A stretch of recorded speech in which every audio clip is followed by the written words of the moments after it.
Hi, I'm Joanna Marsh of Custom Quilts, and today I'm going to walk you through how to execute one of my favorite free motion quilting techniques on the Janome Quiltmaker Pro 18 long arm. Okay, so we're going to go ahead and get started. And for our project today, for our practice free motion quilting, you don't really need a whole lot of supplies. So I have already loaded my backing fabric. I've loaded just some cotton batting, and then I've loaded some solid fabric as my kind of mock quilt top to practice on. And what I'm going to be doing is, I find the best way to practice ribbon candy is to draw some sort of boundary, like a visual guideline for yourself. And so I've got my standard quilting foot on the Janome Quiltmaker Pro. And I'm taking a ruler and I'm going to be drawing some guidelines so that I know what my ribbon candy need to look like and how tall they need to be. So I'm going to be drawing a 1.5 inch line as kind of my visual boundary guideline, whatever you want to call it. I'm going to do a few of these, and I'm actually going to separate them by about, I don't know, a 1/2 inch. And you don't have to separate your lines if you don't want to. You can draw them back to back, butted up next to each other. But once you have drawn a few guidelines for yourself, you may even want to challenge yourself and try drawing different size guidelines. So like I said, I'm drawing 1.5 inch lines. So the distance from this line to this line is 1.5 inches. Same thing with this. There's 1/2 inch of space between these boundaries that I've given myself. I might decide to go ahead and come down here and do one a little bit smaller. So maybe I want my ribbon candy to be 1 inch tall. And so the reason that you want to kind of try out different sizes of ribbon candy whenever you start quilting is because you're not always going to have the same amount of space when you're quilting these. So let's say you have a skinny border that you want to put ribbon candy in. You might want to practice it at 1 inch versus 1.5 inch, or 1.5 inches, or something like that. And so the other thing that you might want to do is on this first one that I'm going to show you, I'm going to split this boundary line in half with a little dotted line. And so the reason that I'm doing that is because whenever we first start quilting our ribbon candy, you want to pay attention to where this line is, because whenever you are quilting your ribbon candy, you're going to be crossing just before and just after this dotted line. And so what I mean by that is whenever you get started, a lot of times whenever I start practicing, I'll actually go ahead and draw in my ribbon candy so that I know kind of the size that I'm going for so that I nail it the first time. I wouldn't use a friction pin. This is iron erasable, heat erasable. But if I were doing this on a real quilt, I would use like an air erasable or chalk or something like that.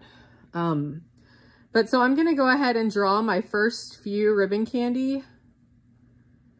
And so whenever you get this down, it's a very kind of meditative free motion motif.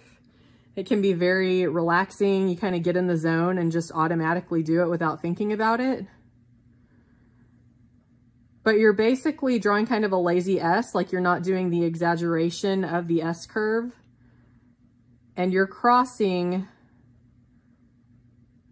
just before this dotted line and then just after the dotted line.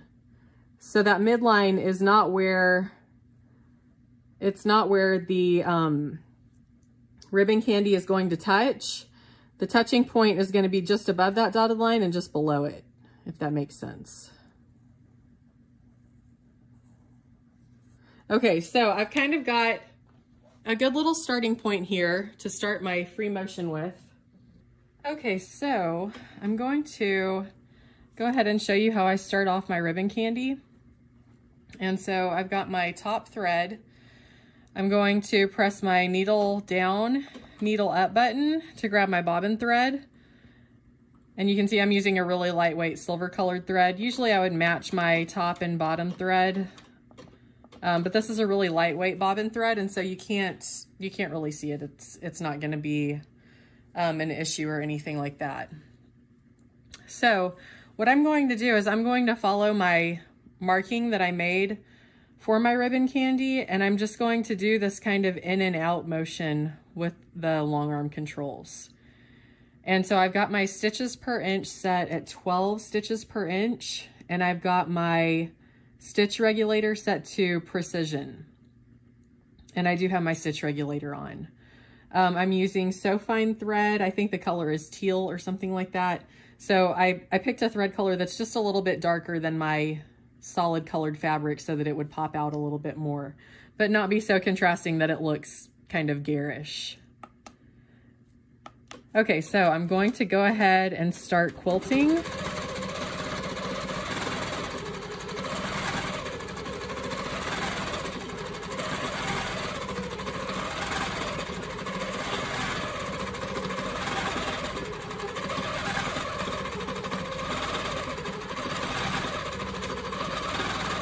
And the main thing that you want to work on, you know, there are a couple of things that you need to look out for whenever you're working on your ribbon candy. And that is that your top little loop and your bottom loop, that they're the same size approximately. So you don't want to have a top loop that's like, well, I'm not going to actually draw that. You don't want a top loop that's nice and curvaceous, and then you have a bottom loop that's like super skinny and doesn't equal kind of the same distance or depth that this one is. And so you can see that mine are pretty equal. You also want to make sure that these lines are kissing or touching kind of in the same spot. So if I were to put my ruler up here as a guideline or my marker, you know, you can see that these lines are touching kind of in the same place on the fabric. And so by looking at those things, that's going to give you the most uniform looking ribbon candy. And you know, it can kind of fool people into thinking that you've done this computerized when it's really freehand. And so that's another cool thing.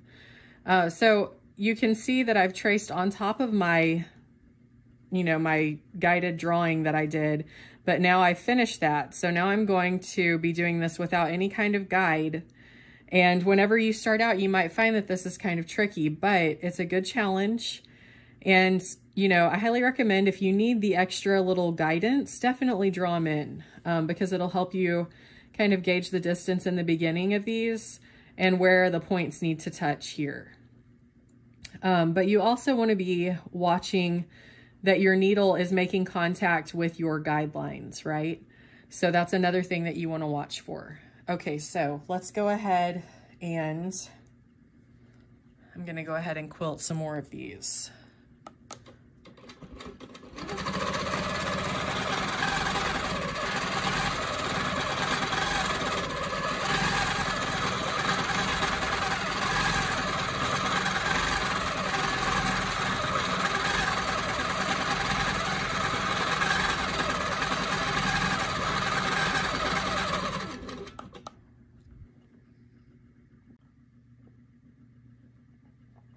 Okay, so you can see that whenever I'm quilting, I'm making sure that I'm making contact with that top line and the bottom line. And I will say, the slower that you go on these, I feel like the harder they are. So if you can find a good rhythm to get into, and, you know, kind of do that serpentine motion back and forth, then I think that you'll have a lot of luck with this. And kind of make sure that you're also relaxing your shoulders, because a lot of people will be real tense when they first start to do this design. But just kind of relax and don't put any pressure on yourself, because we're just practicing.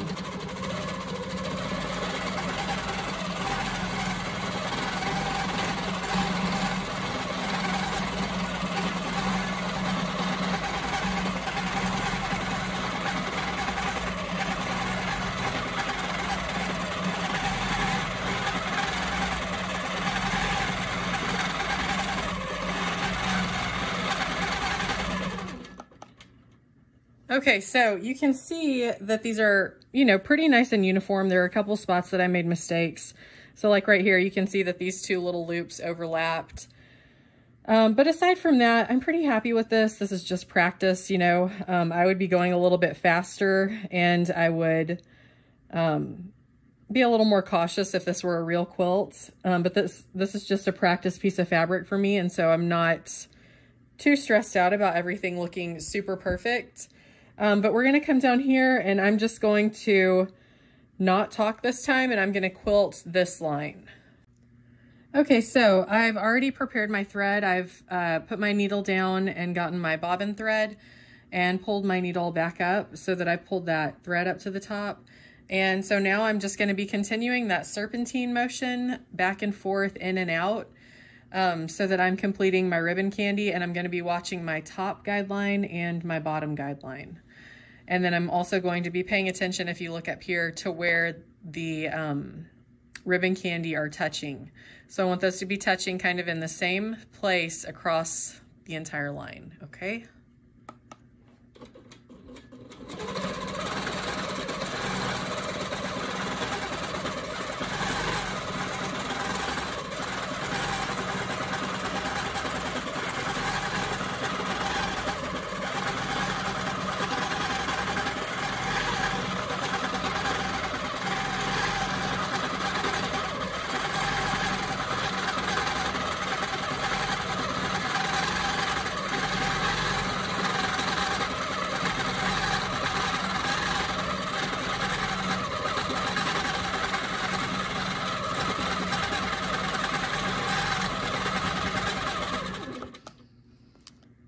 Okay, so you can see in a couple places that my points are not touching right here, and you can nitpick this all day long, but the truth of the matter is, whenever you're quilting on a real quilt, more than likely you're going to be using a blending thread, or at least I would. Maybe you're using a contrasting thread.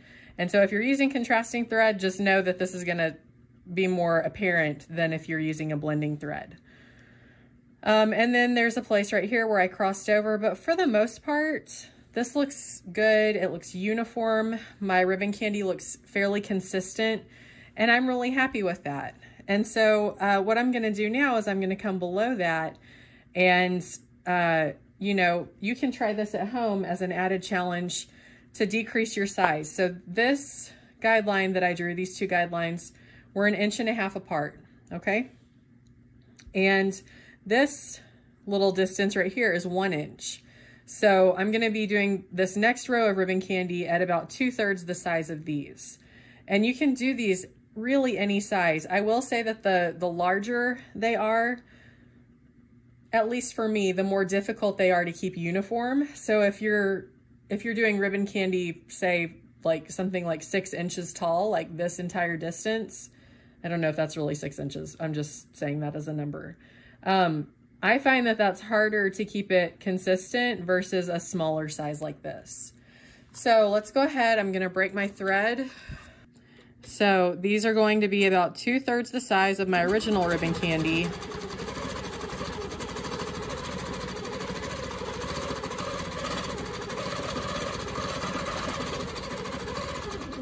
And I always tell people to try to, oops, my gears turned back on.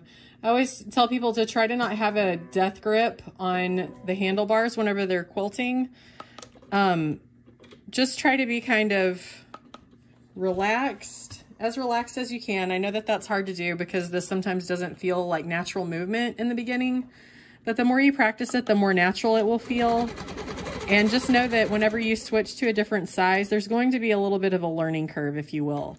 So when, you know, you're noticing that this is not looking stellar, right?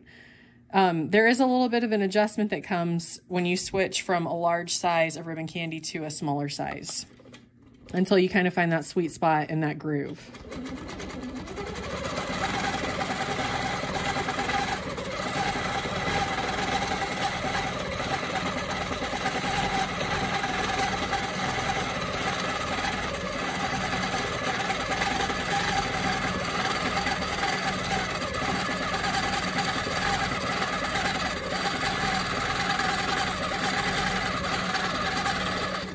Okay, so that's not too bad. That's fairly nice. There are definitely things that I can improve on. And so things that you can look for whenever you are kind of critiquing yourself, during your free motion practice are these little crossover places here where you can see that I touched a little too far in, and so I've got some overlap. Also, there are places where I didn't touch these ribbon candy pieces together at all. So if you're going for, you know, the most uniform, most perfect looking ribbon candy, these are the things that you need to look at. And you also need to look at, hey, did I touch the bottom guideline here? Did I touch the top guideline? Because these are things that are going to keep your ribbon candy the same size. So I hope that you'll give this free motion quilting motif a shot. It's a great, great motif to use in borders. And also, you know, you can adjust the size of these to use them in square blocks so that they're kind of tapered. And they're very, very versatile. And I just love the way that they look. So I hope that you'll give this a shot and that you'll try it out on your Janome Quiltmaker Pro 18. Thanks.